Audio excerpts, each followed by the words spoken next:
जिंदगी से उसको कोई शिकायत नहीं थी।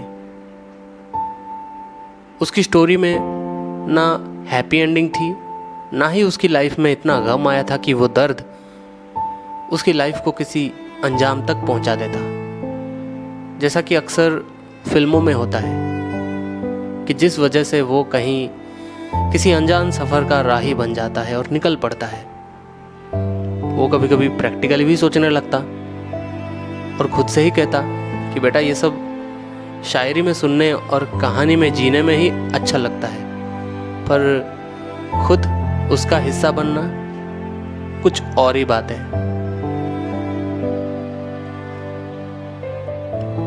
उसकी लाइफ बिल्कुल ही नॉर्मल चल रही थी, जिसको आम आदमी नॉर्मल कहता है।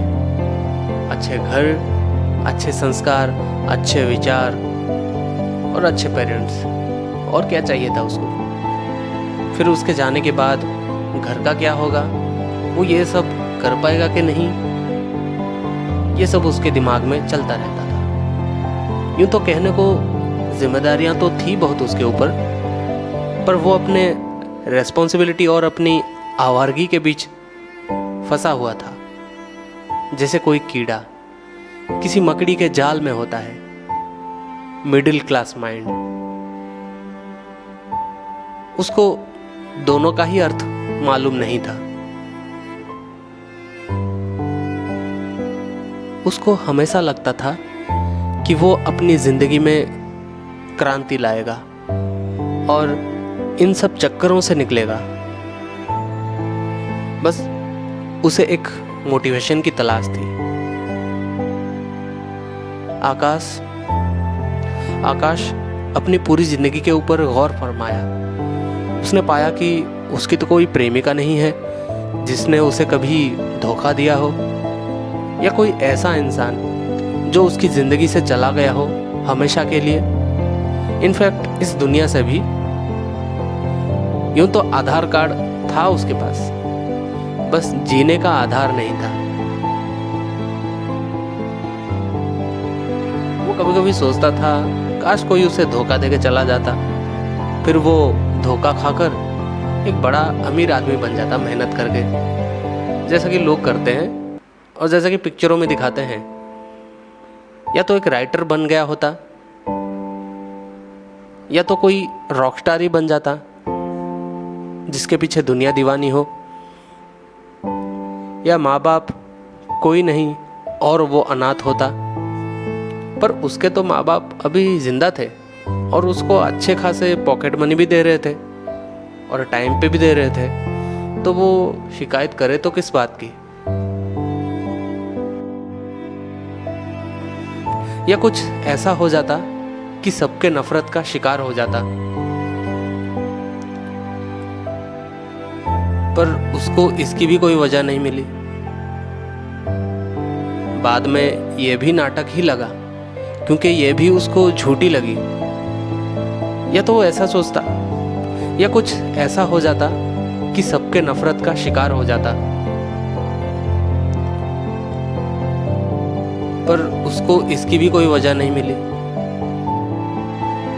बाद में ये भी नाटक ही लगा, क्योंकि ये भी उसको झूठी लगी, जिस वजह से उसको जिंदगी और मौत वाली ख्याल आए। वैसे जिंदगी और मौत का ख्याल तो बहुत बार आया, पर वो सोचता कि यार फांसी का फंदा लगा तो लूं, पर उससे बहुत दर्द होगा, सांस फूल जाएगी। अगर नस काट लूं तो इन्फेक्शन होकर दर्दनाक मौत हो सकती है। अच्छा, पहाड़ी से कूद के फिर या ट्रेन के नीचे कैसा रहेगा। पर यार ये भी तो सोच कि हाथ पैर अगर टूट के बच गया तो खत्म जिंदगी, फिर खुदकुशी के लायक भी नहीं रहेगा। फिर ख्याल आया कि हर मौत की कोशिश से पहले आदमी को कई बार मरना पड़ता है, फिर वो तो इस मौत से भी दर्दनाक होगी। बिकॉज सोचे और फिर कोशिश ही नहीं कर पाए तो बार बार मौत है, और कोशिश करने में सफल भी नहीं हुए तो मौत ही मौत है। चलो यार, अब जब मौत ने निराश कर दिया है तो जी ही लिया जाए, जीने के रास्ते खोज लिया जाए। कभी कभी उसको महान लोगों की बायोग्राफी पढ़कर लगता था कि वो भी एक दिन उनकी तरह बड़ा आदमी बनेगा और अपने स्ट्रगल की स्टोरी मीडिया को बताएगा। मूवीज, नोवेल्स की स्टोरीज के कैरेक्टर्स के साथ उसने अपनी जिंदगी जोड़ लिया था। सोचता था कि मैं भी एक दिन दूर चला जाऊंगा, ये सब छोड़कर। अक्सर वो कहानी के कैरेक्टर में खुद को कोट करता था। दिल हमेशा कहता था कि लाइफ में कुछ बड़ा कर, पर काम से ज्यादा बड़ी साइज सोच की हुआ करती थी। नींद से ज्यादा बड़ी सपनों की साइज हुआ करती थी हमेशा। आकाश जो कि पैशन से एक राइटर था, या हॉबी ही कह लो, बट उसने अभी तक इसको प्रोफेशन नहीं बनाया था। उसके इस सपने को उसकी पापा के सवाल ने दबा दिया था कि कितना पैसा कमाएगा, क्या पेट पाल सकेगा हमारा, बीवी बच्चों का, या कम से कम अपना ही। सच पूछो तो वो सवाल उसके दिमाग के ऊपर से चला गया, क्योंकि उस पल वो आंख बंद करके खड़ा उस समय इन चीजों का मतलब समझने की कोशिश कर रहा था। बचपन में तो कभी साइंटिस्ट, कभी डॉक्टर, कभी इंजीनियर, कभी बिजनेसमैन ऐसा बन जाऊंगा बोल के टाल देते थे। बट अब बड़ा होने के बाद पता चला कि सिर्फ बड़ा होना ही काफी नहीं होता दोस्त। फाइनली जैसा पेरेंट्स चाहते थे, मशीन की तरह MBA कंप्लीट करके वो औरों की तरह एक अच्छी नौकरी भी करने लगा, पर 6 महीने से ज़्यादा किसी में टिकता नहीं था। हो सकता है अपनी जंगलीपन के कारण, या कहो एटीट्यूड के कारण। फिर भी आकाश के पास जब कोई और रास्ता नहीं था, वो इंटरव्यू देने के लिए भटकता रहता था, इस उम्मीद में कि कहीं ना कहीं उसके लायक कोई तो जॉब होगी जो उसको पूरी आज़ादी दे सकती है अपनी पैशन के लिए।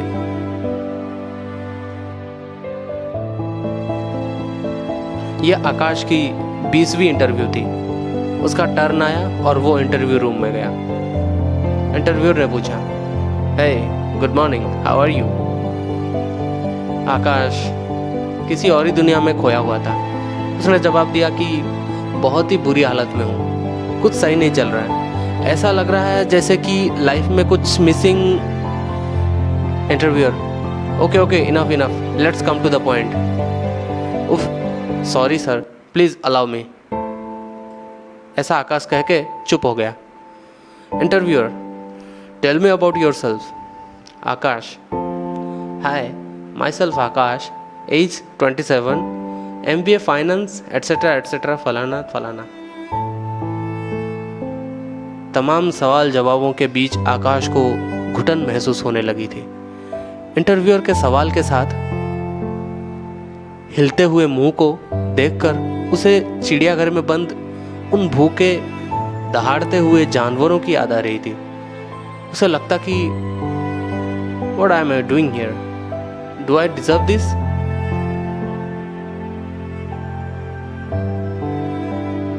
इंटरव्यू के सवाल से वो वापस होश में आया। What is your experience. Akash, बहुत है, बचपन से अब तक वही तो करता आ रहा हूं, पर कभी घमंड नहीं किया। Interviewer, excuse me. Akash, sir 5 years experience. Interviewer, why should I hire you. Akash, मैं एक बहुत ही बड़ा बिकाऊ इंसान हूँ, और बहुत ही ज़्यादा बिकाऊ इंसान हूँ। मेरे से ज़्यादा बिकाऊ इंसान आपने आज तक नहीं देखा होगा। 20 बार तो खुद को बेच चुका हूँ। आप अगर मुझे अच्छा ऑफर दोगे तो मैं ज़िंदगी भर के लिए आपकी गुलामी करने को तैयार हूँ। Interviewer, what rubbish. आकाश, हाँ भाई, घिस रगड़ के ही चल रही है तो जिंदगी, तो रबिश ही होगा ना। मैं जिंदगी को रब करता हूँ और जिंदगी मुझे रब करता है। इंटरव्यूअर, तुम इंटरव्यू देने आए हो या टाइम पास करने। आकाश, दोनों। अपनी जिंदगी के साथ यही तो करता आ रहा हूं मैं। एक्सक्यूज मी आकाश। ओके जाओ, माफ किया, तुम भी क्या याद रखोगे।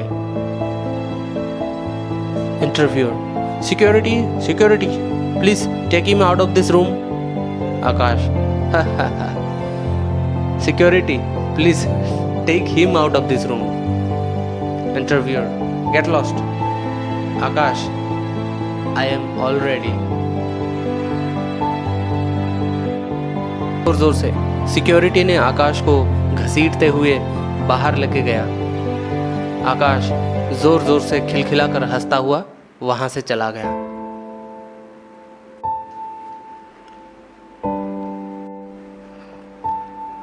इतना ही लिखकर अनिरुद्ध ने एक पॉज दिया आकाश की स्टोरी को, क्योंकि घंटों से वो आकाश की स्टोरी को पूरा करना चाहता था। अब बस वो क्लाइमेक्स तक पहुंच गया था, पर उसको इसका अंत नहीं मिल रहा था। अनिरुद्ध ऐसा खो गया था कि जैसे मानो खुद की ही स्टोरी लिख रहा हो और इस स्टोरी के जरिए वो खुद को एक अंजाम देना चाहता हो, क्योंकि वो भी तो MBA फाइनेंस करके दरबदर भटक रहा था। मोबाइल की नोटपैड ओपन किए हुए आगे की कहानी सोचते बैठा हुआ ही था कि एक आवाज़ से वो होश में आया। वो कंपनी का सिक्योरिटी गार्ड था। उसने कहा कि भाई अभी तुम्हारा नंबर आने वाला है, be ready with your documents. Aniruddh को वो मिसिंग पीस मिल गया। उसकी स्टोरी मानो पूरी हो गई। अनिरुद्ध ने लिखा जहां से उसने स्टोरी को अधूरा छोड़ा था।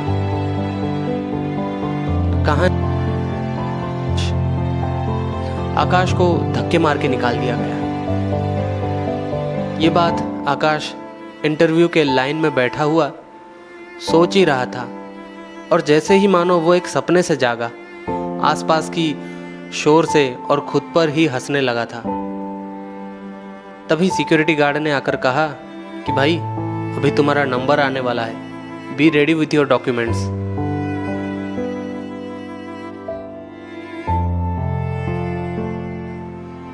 अनिरुद्ध ने एक तसल्ली के साथ आंख बंद किया और बैठा, और फिर उठकर उस इंटरव्यू से चला गया।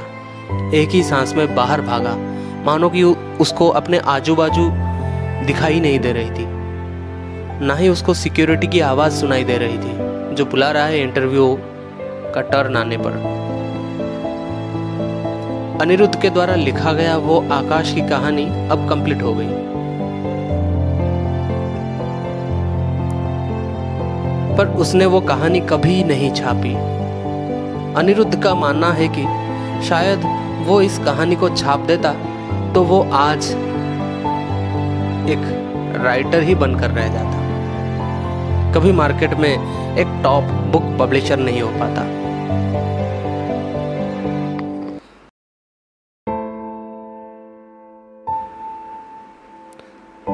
हालांकि अनिरुद्ध को जो जानते हैं वो कहते हैं कि क्या पता अनिरुद्ध आज भी लिखता हो, भले ही किसी और राइटर के नाम के सहारे, और पब्लिश किया हो अपने पब्लिशिंग हाउस के आड़ में। खैर जो भी हो, ये ना आपको पता है, ना मुझे, और ना ही उन लोगों को जो उसके बारे में बात करते हैं। पर सच बताओ, क्या आप जानते हो अनिरुद्ध को? आई एम श्योर कि आप जानते हो उसे। वो यही कहीं है हमारे बीच, अपनी कहानी लिख रहा है।